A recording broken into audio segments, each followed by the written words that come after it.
There is no doubt that we spent huge resources here. And let me say, in other words, our employer, the people of Kenya, have gone to great lengths to implement their end of the civic contract that exists between us and them.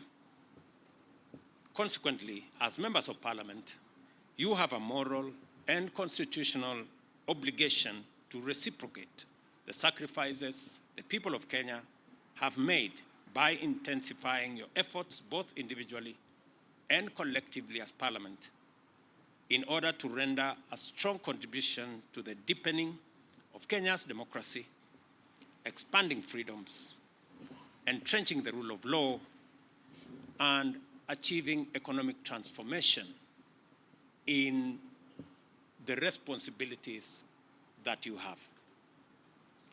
Parliament has the cardinal responsibility to make sure that the resources people of Kenya put at the disposal of government is used as it was intended, and that it is not stolen, it is not misappropriated, it is not abused. And Parliament has a central place. And Mr. Speaker, I look forward to working with Parliament in making sure that the executive is held to account.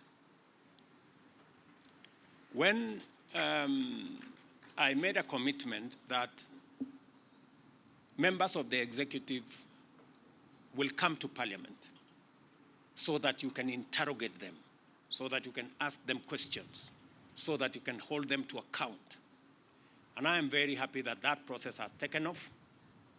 Mr. Speaker, I expect to see more of engagement between the executive and the legislature by way of making sure that the public is well informed of government policy, by members of my executive coming to Parliament to answer questions, to expose government policy, coming to Parliament to explain to members development projects and programs, coming to Parliament to account for actions of my administration.